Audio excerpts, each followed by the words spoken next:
Bo Camper in the right place at the right time. Joe Rose, touchdown Miami!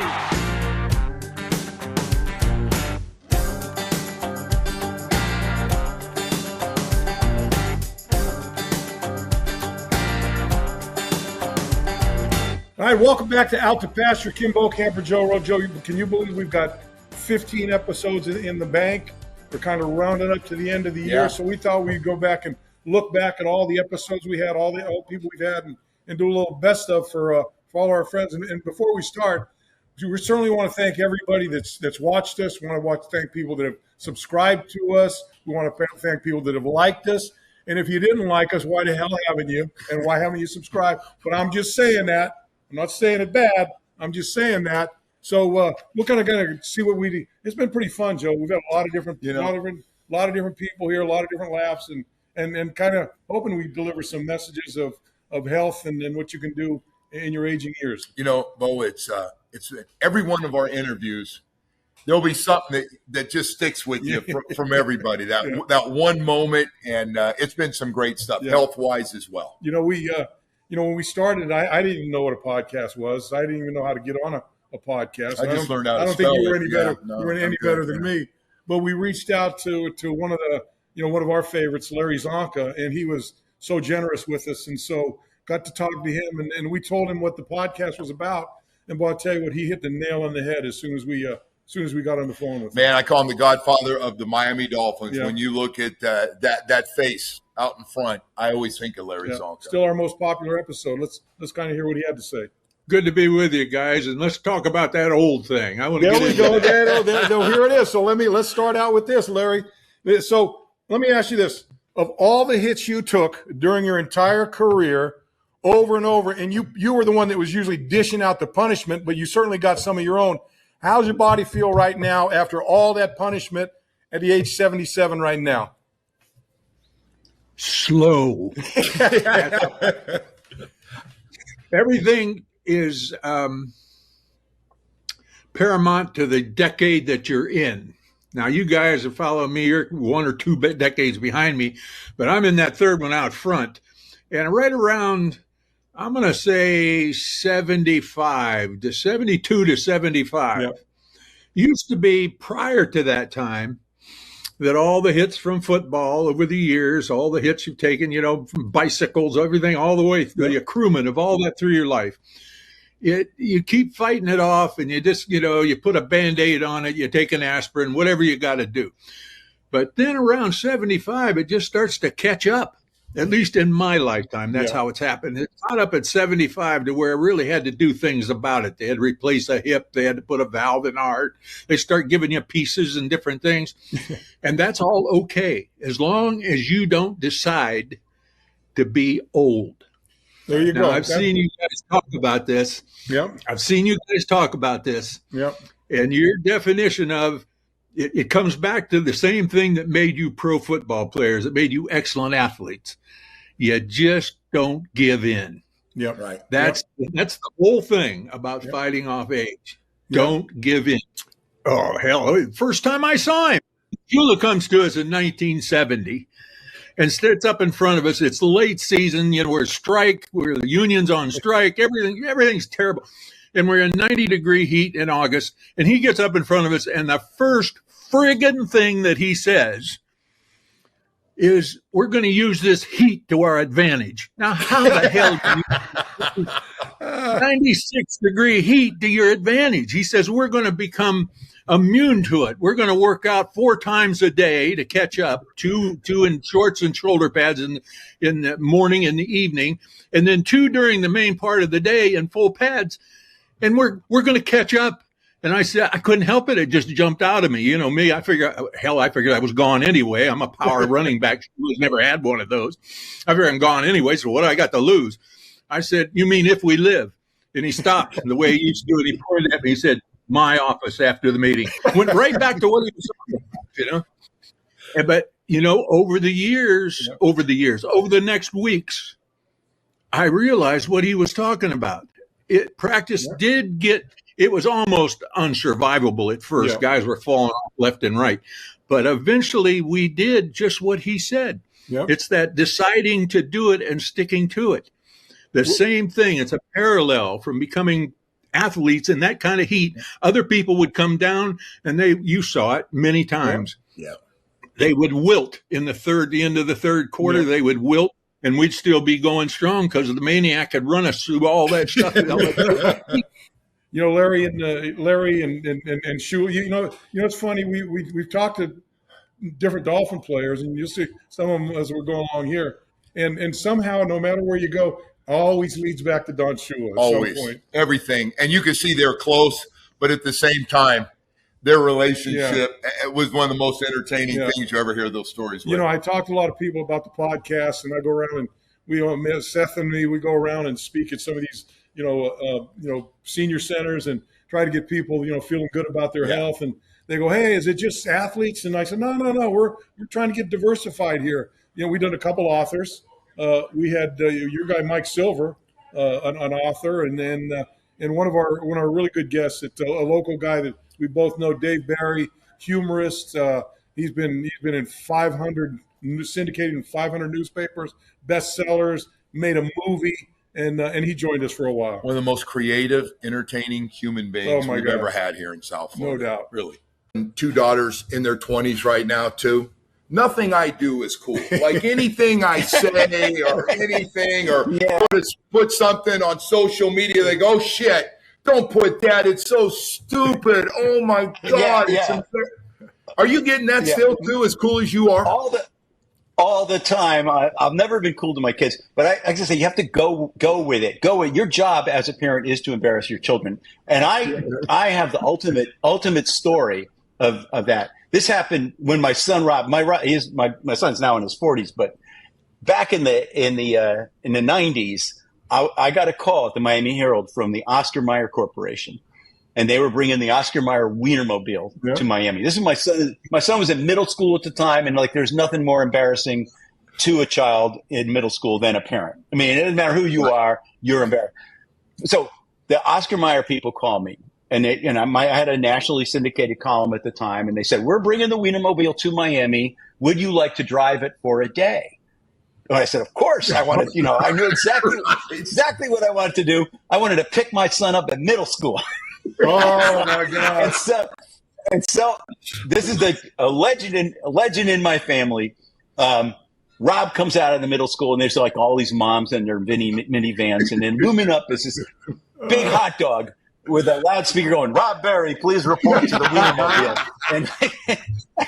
And I'll tell you, if a 12-year-old boy could suffer a heart attack, he would have, But so anyway, but the point is, that was great. That was the best. It scarred him for life, but it was really fun for me. And that's the point, Joe.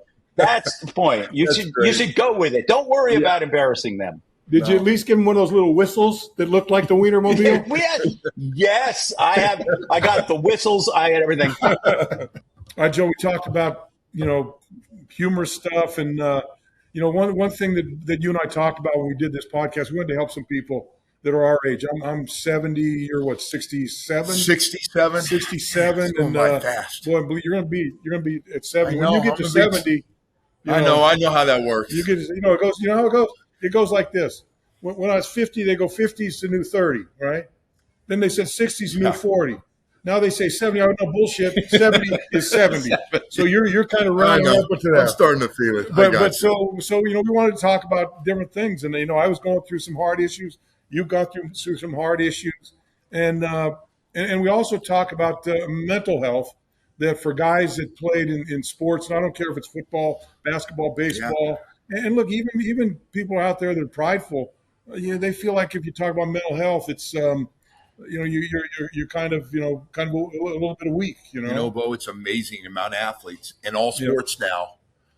Talking to the doctors, are getting help for anxiety, depression. We're seeing it more and more. It's very common now. Doctors working with these teams. Yeah. So we got O.J. McDuffie, and starting off with him, and then we'll talk a little heart work.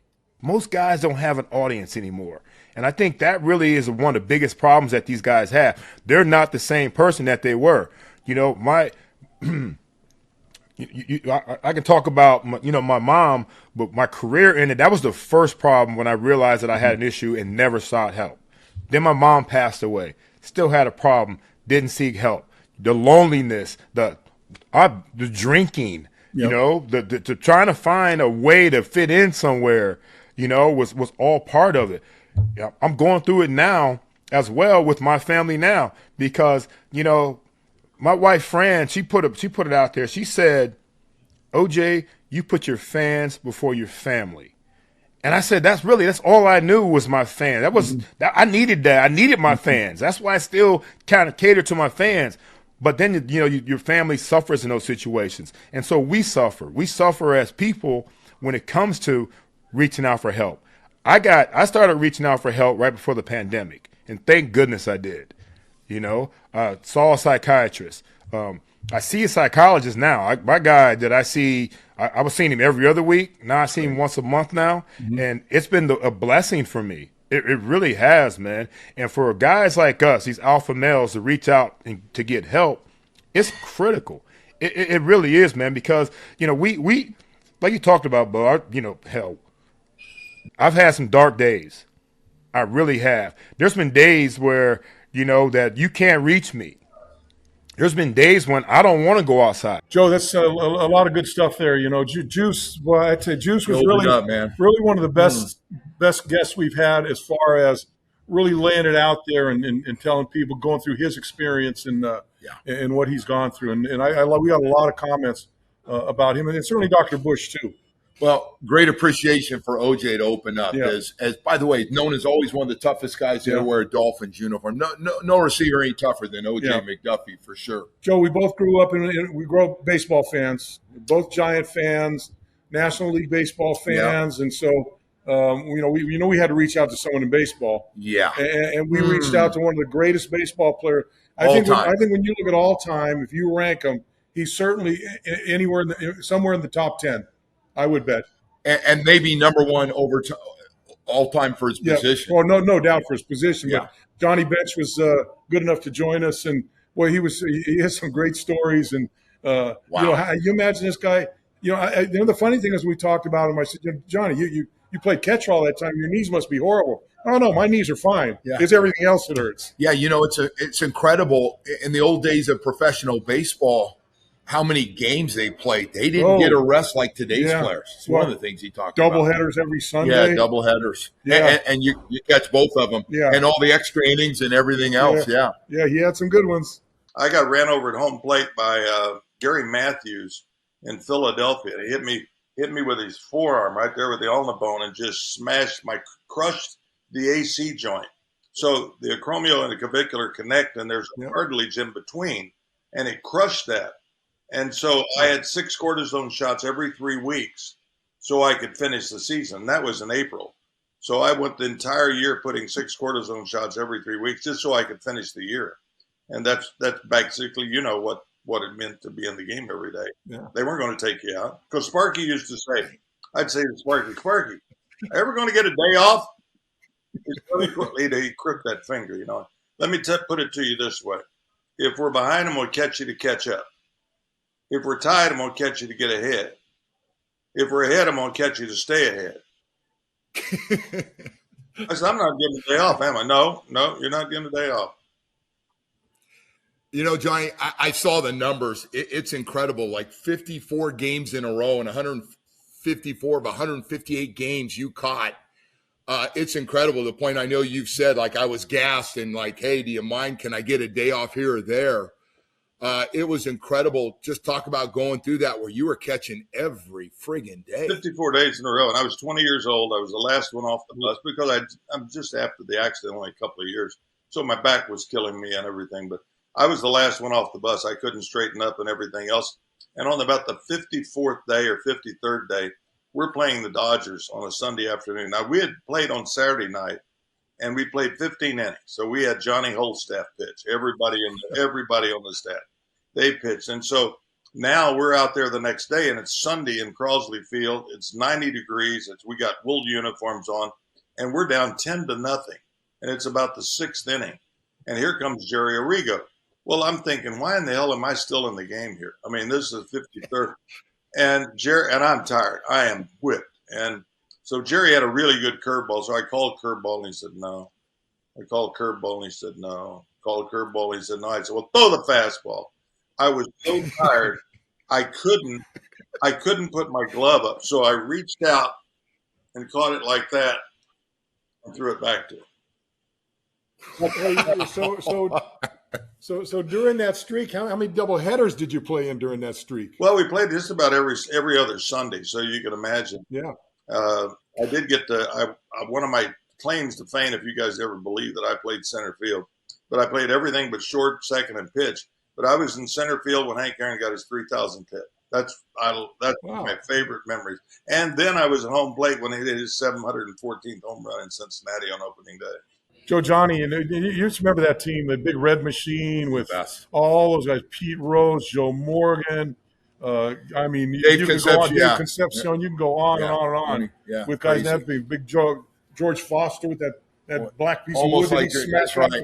What a team. Yeah, what a team. Pete Rose in there. We changed gears a little bit on you. We literally changed gears during the course of the run with a good friend of mine I've known for 50 years. We played junior college football together.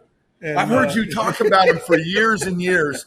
And you know how you kind of grow up with somebody and you guys have different paths that you go through, but at the same time, you come back around. It was so great to hear the stories. You know what? Our path was the same. By the time I was getting into the NFL, he was just getting into auto racing, and then we had that kind of the same curve, you know. And so Willie Ribbs, the first African American driver to race in the Indianapolis 500, and I used to race him out of the parking lot in junior college. Yeah, well, I got to tell. I'm guessing you didn't win very many of those races.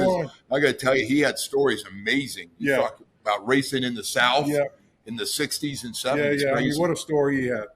I better stay behind the wheel. But I could beat you guys to the restaurant every time. We used to eat at the smorgasbord, I remember, in junior college, and we'd race there after practice, and you guys always lost. I would always run out of the locker room, try to get to that car first.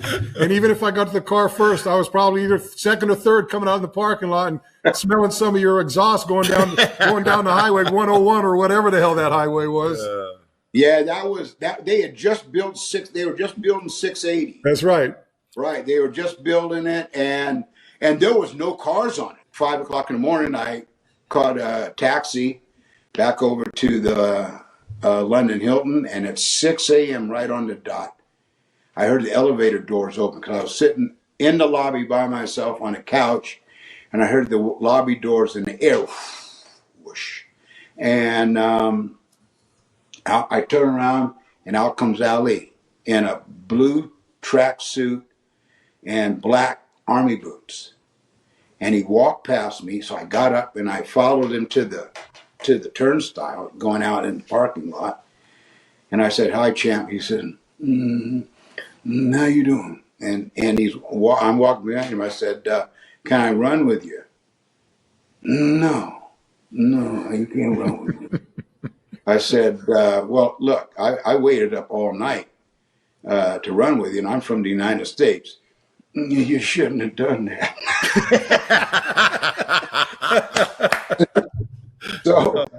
So I followed him. He says, "Okay, but you walk behind me and run behind me and stay 10 foot back." So I was running behind him. In about 15 minutes, he says, "What's a black boy over here? What you doing over here?" I said, "Well, I'm driving race cars." And then he slowed down so I could get closer to him. He says, "You doing what?" I said, "I drive race cars. I'm over here and I've been winning." "You ever get scared?" I said, No. I said, "You ever get scared of Joe Frazier?" He turned around and faced, "I'll knock you out."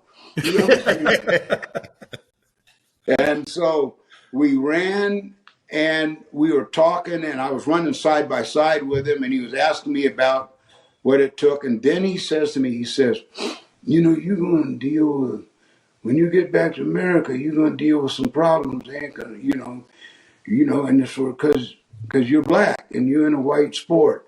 So you're just going to have to be tough and mentally tough more than anything, and get in the boxing gym and train like I do, and keep your reflexes fast, just in case you need them. And so we finished running. We went across the loop there, went back in the hotel, and I was ready to leave. I said, well, thank you, champ. He says, you hungry? I said, yeah. Well, come on, let's go have some breakfast up in my room. That's how it started. So Willie, man, what a guy! And he's still, ambassador for F1 and always in the race. And look, his son is a world-renowned skeet shooter. He's like number one, between 1 and 5 in the world shooting skeet. Yeah. So I would never guess that one. Hey, what's your son do? Well, you got two guys like that. You got one that's racing cars, and the other one's shooting skeet. Yeah. That's a little different for everybody here. But I hated to do this, Joe. You twisted my arm, and I called Joe Theismann. Joe Theismann, who's been a pain in my ass since 1982. Oh, that was a classic, man. People need to know, like, for years, I've had people come up to me and go, hey, how does Bo feel that he could have been the player of the game in Super Bowl 17 against the Redskins? And guys joke about it. That's your man, Bob Swenson. Yeah, Robbie Swenson, yeah. Bob Swenson would say something to me. But then I hear the story from the other side. Yeah, right. And it's great from Joe Theismann. Yeah, well, here it is. Just to loosen this thing up. Joe, thanks for being with us. I appreciate it. Ball gets deflected up in the air. I'll take you through the whole play. I know Kim wants to hear the whole play. Yeah. So we'll start with me under center. Theismann batted in the air. Almost a touchdown for Kim Camper. Oh, my. So we're backed up, 15-yard line or so. And I take the snap, and I got a quick hitch out to the right to Charlie Brown. And they roll the defense. Charlie's not there. I turn to the left. I think Virgil Say is on the left side. I start to throw the ball to the left, and Kim knocks the ball up in the air. And I swear to you, as I looked at that football, and it was, I could read the signatures on it. I could see the laces. If you've ever had your world go into slow motion, this is exactly what it felt like. Felt like my feet were in cement. So I'm like prodding along. I've got to get to the ball. So finally, I knew I couldn't, basically get there in time. And just at the last minute, I just tried to get my hand in between Kim's because he had him sort of out, sort of like waiting for it to land in his hand. The batted ball there. Now watch Theismann go up and knock it out of the hands of Kim Camper. And Camper said, it was my touchdown. Great play by Theismann. As it appeared, Camper indeed had 6. And I managed to strip it away. And I was just saying before, the look on his face. In my mind, it was wonderfully priceless. So in his mind, it was in total disbelief, like, what just happened? Yeah. I guarantee you, if Kim had scored the touchdown, we would have never been able to beat you guys because our entire game plan was to keep the game close. We weren't a team that was going to throw it a lot. We felt like we were bigger up front than you guys, and we were just going to run the football just as long as we could control the game. That particular play allowed us to stay close, and of course, JR made the big run and. Charlie caught the touchdown at the end and managed to win the championship. A lot of people don't realize you were actually drafted in the 4th round by the Miami Dolphins. I was the 3rd pick because they had to give up their number 1 pick to Baltimore when Shue left Baltimore to go to Miami. And so I didn't have an agent because I'm a Notre Dame grad and I'm a smart guy. Yeah. So I thought, and I could do this deal myself. So I fly down to Miami. Joe Thomas is in the hospital. He was the GM having heart surgery. So I negotiate the deal with Mr. Robbie. And I'm sitting in his office. And I got a great education in negotiations. So I'm sitting in his office. He says, what do you want? And these numbers will blow everybody away today. I want $35,000, $45,000, and $55,000. And I want a $35,000 signing bonus. He says, you got it. And I went, man, that ain't the way negotiations work. Right. We're supposed to have a little rhetoric back and forth. But he says, you got it. So, I leave there. I go on Miami television. I say, come hell or high water, I'll be a Miami Dolphin. Fly back to South Bend. And what they'd done is they put a clause in the contract. I'd broken the bonus down into 12, 12, and 11 over 3 years for tax purposes. But they had put a clause in there that said that if in the event I didn't show up for any of those 3 years, I'd have to pay back the entire bonus. And so I became disillusioned with the process. So I called Leo Cahill, who was the coach of the Argonauts, and said, "Are you still interested in me, the Toronto Argonauts?" He said, "Yeah." So we'll fly up here. So I flew up to Toronto, met at a gentleman's house by the name of Herb Solway, who was the attorney, and they made me an offer, 50 US dollars. But they said, if you leave this country, that offer's off the table. I signed the contract. I fly back to South Bend. 6 a.m., I get a phone call from Era, because Era was my consultant, whom I never consulted. Yeah. So he says, "What have you done?" I said, "I signed with the Toronto Argonauts." He said, "I know. I just got off the phone with Shula, and he's on his way up here." Don flew up to South Bend and read me the riot act.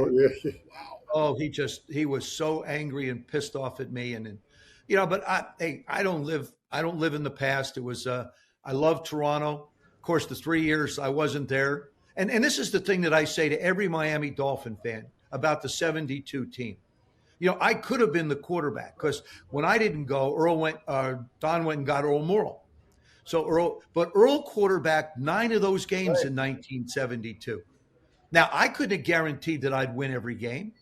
So to all those Miami Dolphin fans that think about 1972, I say you're welcome. All right, enough Joe Theismann. Hey, you're clean. You did not drop it. He got his hand in there and knocked it down. Look, he's become a good friend. We've talked over the years, and so it is what it is. But and look, we're just a good guy. Yeah, no question. A lot of guys. He kind of aggravates a lot of guys, but I think we're fine with him. He's good. Talk about aggravating guys, Joe. I'm gonna ask you this: biggest pranksters we've ever played with. Oh, easy. The Blackwood brothers. No question. Not even close. Nobody more entertaining. Great teammates. Yeah. Great teammates. To see two brothers playing on the same team, you're lucky to see that and how good they were, but also very immature. Very immature. And the one thing about Lyle, talk about players that talk about Coach Shula. Well, Lyle got a good taste of Coach Shula pretty quickly. You've been around a lot of coaches during your career. So what'd you think of Coach Shula when you first kind of encountered this gentleman there? Well, I was always warned by my brother.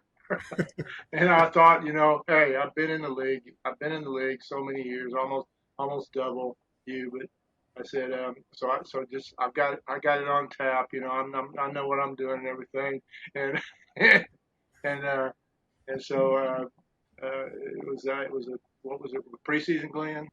No, it wasn't preseason. We were playing Kansas City. It was we win the game, we win our division. So it was an important game.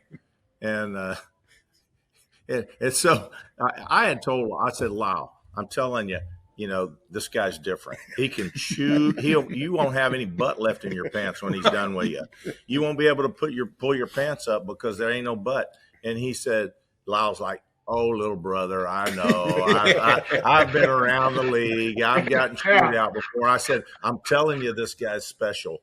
And we're playing Kansas City, and they get down near the goal line. And if they got near the goal line, a lot of times they would send in a linebacker for free safety because you don't need a guy playing deep. And so in comes Steve Shule running in, and he normally came in for Lyle. So Lyle goes running out. And I'm sitting there watching the Chiefs, looking at their personnel coming in. I'm not watching ours. And so Lyle goes running out, and Shule gets in the huddle, and he goes, "Brzezinski." And Brzezinski goes running out. So 2 guys out, 1 guy in. We got 10 guys. So we're standing there. We're from my perspective, I'm sitting there, I'm looking. They come out. They got the 2 tight ends, wide receiver. And so I'm on the power side, and they motion the guy over to the other side, and I go in and out on coverage with my free safety. And I turned to go in and out with my free safety, and there wasn't no free safety there.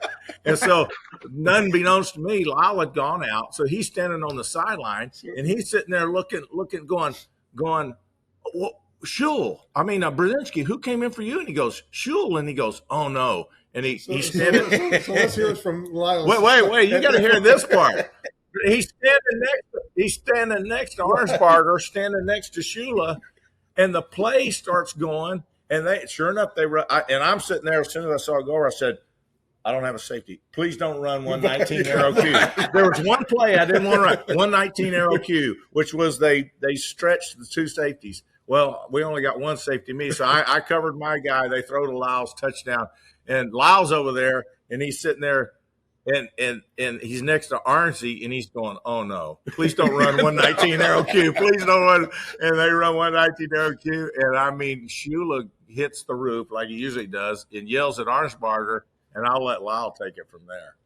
Well, it was. I was sitting there looking at Coach Shula, and I was going, "Oh my gosh!" I said, "I got to own up to this. I got to own up to this." And he goes, "Who's blankety blank blank blank man was that?" And I went, "It was mine."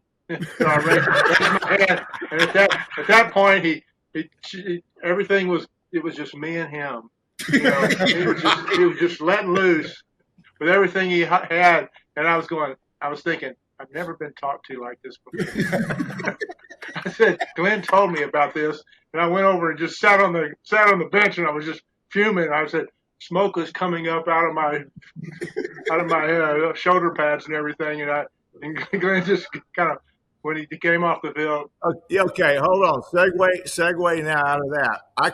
We go. They kick the extra point. I come off the field and I immediately go to where Lyle is because I know he's gonna have. He ain't gonna have any butt. He ain't gonna have any hamstring left in his pants.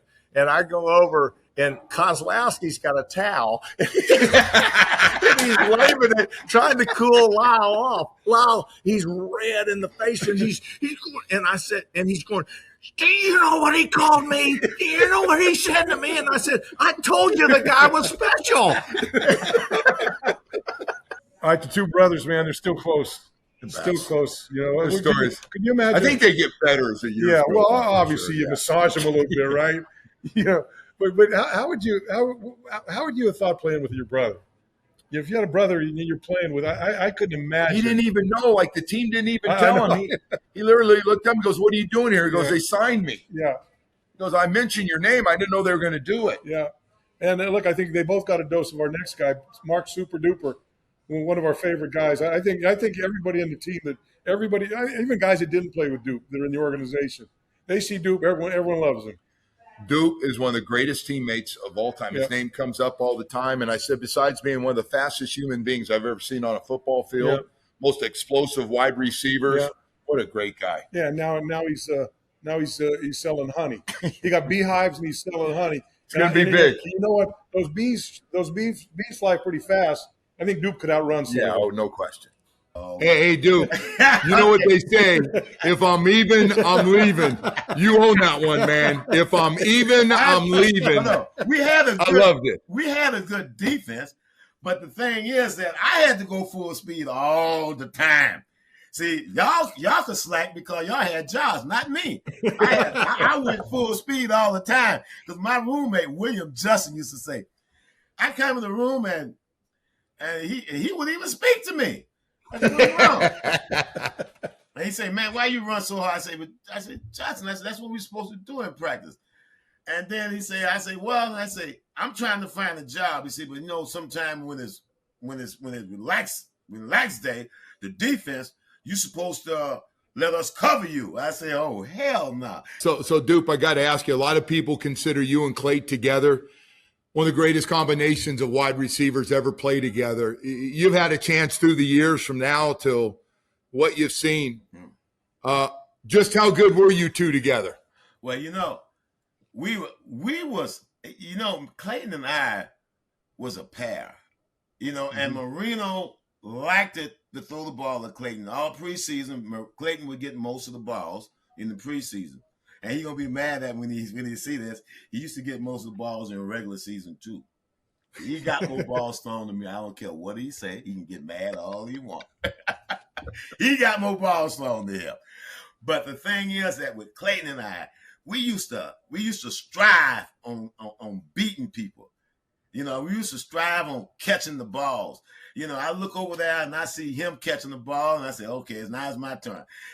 It was just a great feeling because Then we had the tight ends, the Joe Rose up the middle, and we had the Nat Moores up the middle. Our job was easy, Joe, because you guys made our job easy too. Dupe and Clayton, two of the guys, both up on the Ring of Honor for the Miami Dolphins. Good reason. And, boy, watching those guys full play decade of being really good. That wasn't just a 3 or 4 year. They ran it as two of the best for a long, long time. He was on the sideline the Dolphin game a couple weeks ago, and Danny was down there, and in the conversation, someone came around and said, "Hey, how much better would you guys have been if you were playing in the rules that they're playing in these days?" Yeah. Oh my God, not even close. These guys' numbers. If you can't jam and you can't touch guys, and all the rules. They don't even hit anybody. No, those guys would be. They'd be chewing up that too deep. That thing would just be getting at a different level. Yeah, I was sitting next to Danny at one point when I think it was Pat Mahomes got his $200 million contract. I said, Danny, how much money do you think they'd have to give you?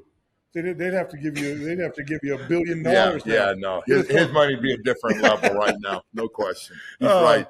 Hey, and you know what? It's funny because we got we've been around football and sports a lot, and everyone reads the papers. Yeah. Everyone looks at the newspaper. Everyone looks at the newspaper, watches on TV. Everyone getting the interviews, and who puts that all together? They all got PR guys. Some PR guys are good. Some guys are not so good. But we've been fortunate enough to be with one of the great all-time PR guys. Baseball, basketball, football, politics, you name it. Harvey Greene has done everything in that field. He's in the Hall of Fame for good reason, by the way. Good reason, yeah. He is super talented. And, it's one thing to be with George Steinbrenner. It's another to work with Don Shula for a long time. Yeah.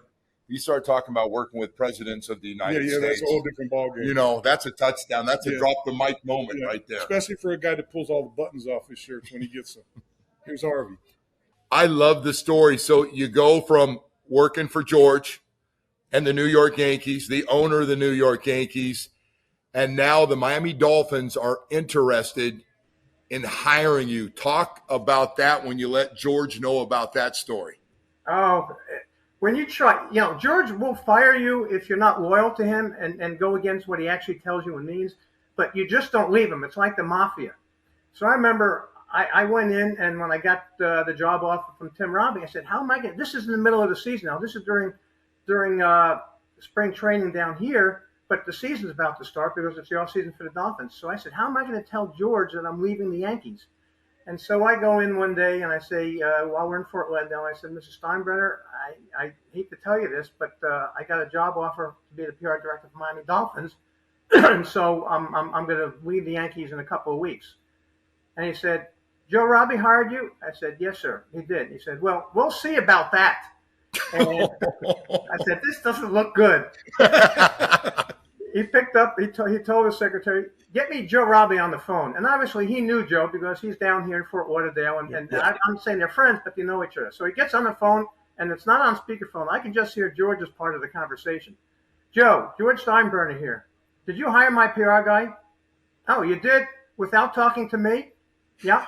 And at that time, Joe Robbie was trying to get a baseball team for the stadium, as you might remember. This is before the Marlins came into existence. He was trying to get a team for the old Joe Robbie Stadium. And I can hear, Joe, you know that baseball team you want? Well, you're not getting it. And I knew I was pretty good at what I did, but I didn't think I was worth a $10 million baseball team. Wow. I thought what happened was Joe Robbie would give in and say, okay, Mr. Steinbrenner, you're right. I need your support. I take it back. I'm not going to hire him. I thought he would say that. And if he did, the minute he hung up the phone, I know George would fire me for insubordination and meaning. I thought my goose was cooked. And you guys know Joe Robbie. You don't back him in a corner. It doesn't matter who it is. Oh. And I heard part of this conversation, but I heard more of George saying, Joe, you really want to do this? You really think he's worth a baseball team? All right, Joe, Harvey Greene, man, it's been a good ride now for a little bit of everything. Yeah, a little bit. It was fun. First year was fun. Yeah, got a lot of other people lined up, and we're going to keep it going. Like we said, we just want to thank all of our listeners and everybody that's recognized us. And look, Joe, I've gotten to the point now. We go on the road, and there's at least 2 or 3 people. Hey, Bo, love Out to Pasture. You and Joe doing a great job, and it makes you feel good to put something down together like that that people enjoy. We're having fun with people. A lot of them we know, Yeah. some we don't, some we get to know, but the older folks, it's been great. Yeah, you can reach us at outtopasturepodcast.com and outtopasturepodcast@gmail. If you've got any suggestions, tell us who you want to see, tell us what you'd like to hear, and we'll reach out for you. I'd also like to thank our sponsor Scales Shirts, who's been our wardrobe sponsor since we started. They do a great job giving us the nice hats and the nice shirts and doing all that. So we're happy for our sponsors. And Joe, we got to talk a little bit about just some of our guys that really aren't sponsors, but that help you and I out. And we kind of talked to them. We put this podcast together. All our good friends at Baptist Health, Dr. Uribe, Dr. Schwartzen, Dr. Yagnik, all those guys, Eli Friedman, all those guys that have helped us along the way and that have kind of helped us and engineer us through what we're doing on this podcast. I know they're in the background, but boy, I tell you, they mean a lot to us. The sports medicine program that they put together for South Florida for all of us, and we've gotten spoiled with the attention that we get, the medical, taking care of us when we need it and stuff, and they're going to do the same for you. But can't thank Baptist Health South Florida enough. Remember, you can see us on YouTube, Apple Podcasts, Spotify, all the platforms out there, outtopasturepodcast.com. You can see us all over the place there and check us out. And I've come to the point saying, just because we don't have anybody on our podcast that's under 50 years old as a guest. You can listen if you're under 50 years old. Yeah. And I always try. Now I'm kind of pointing out saying, hey, just because we're out to pasture doesn't mean the grass isn't green on the other side. You got a lot of living to do, and you got a lot of joy in your life. And stay healthy and keep smiling, and everything will be good. And keep listening to Out to Pasture. We'll give you as many tips as we can. Thanks for being with us, guys. Sponsor, like, and do all those things. We appreciate you.